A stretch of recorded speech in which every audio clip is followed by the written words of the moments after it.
Good morning, Emily. Good morning. If you would like to introduce yourself and your business and where you're located. Yes, I'm Emily of EMDukat Photography. I am a family and equine photographer based out of Gretna, Nebraska. Um, yes.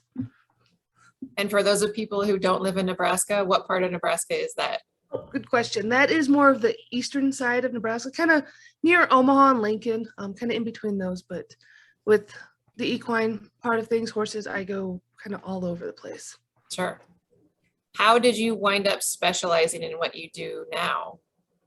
Well, as a mom, I kind of naturally just fell into the photographing my daughter in her stages growing up. And then as for horses, the equine side of things, I've had horses for since I was like 4 or 5 years old.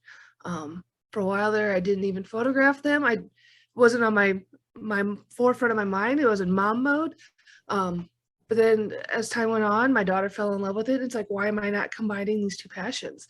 Like I said, I've been a horse owner. We joke my oldest kiddo is 22 years old.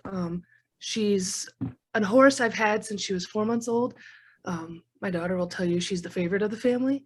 But being around them, like, and then again, documenting both my kiddos, essentially, just growing up around them and then being a mom and documenting all that, it's just been a dream come true, really.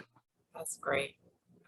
Well, so if someone is looking for a photographer, especially equine, I mean, first of all, they don't have nearly as many choices as they would for families and newborns and seniors and stuff like that. But if they're on the hunt for one, what kind of advice would you give them to find the right photographer for them? Oh, first of all, well, with any photographer, I always tell people to hop on a phone call and see if your personalities match, including when it comes to animals. I feel like all of us animals people can kind of generally get along, but there's a lot of different niches in between it. With horses, you want someone that knows horse safety and has been around them versus just loving them and like wanting to be around them. Horse safety, they're 1,200-pound toddlers, literally. So safety is the biggest thing. And then also someone that understands more of the photo part of it being worried about distortion and things like that.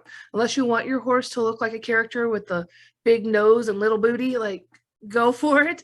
I mean, there's some fun characters out there like that, but as an equine professional myself, we want a horse that looks balanced in that. So just knowing your camera gear and your horses and combining that, and knowing tips and tricks on how to get ears up, because some horses have happy ears and are at attention all the time, and then there's ones that I always joke call them donkey ears because they're just like they're like not impressed by anything, and they make you work for it. But having a bag of tricks and like I said, being around them enough, you kind of learn what things might work with what horses or what to avoid. Because, for example, with if you're photographing stallions or even some mares, a lot of people will be like, "Oh, just put horse whinnying noises on."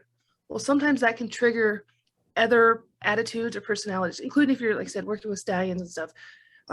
So between safety and just knowing horses really helps. Find an equine photographer that knows them versus just is in awe of them. Because I mean, there's so many of us that just are in awe of horses in general.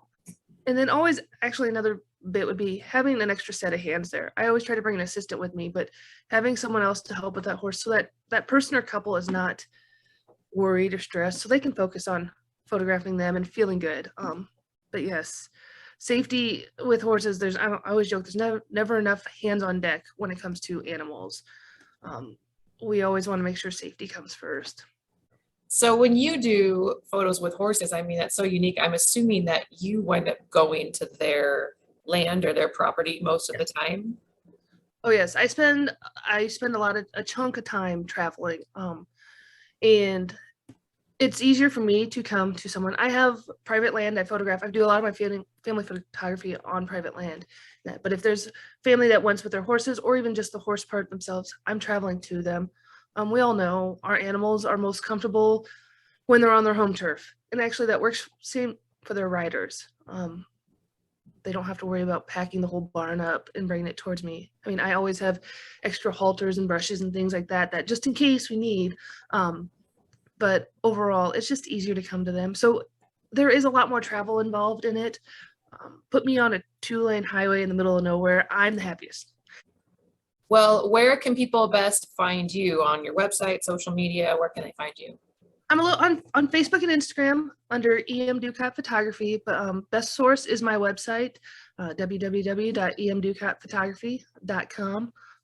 Got all your information in there, and I always tell people anytime, hit me up, send me a message, text, phone call, email. I will answer the phone. I feel like I'm one of the few nowadays that will answer the phone. I love to chat with people and love to answer any questions, whether it's photography related or horse related. You can catch me gabbing for quite some time. Well, thank you so much for spending a little bit of your morning with me. Thank you. I appreciate this. This has been fun, and you can always catch me talking about horses or photography or any of that.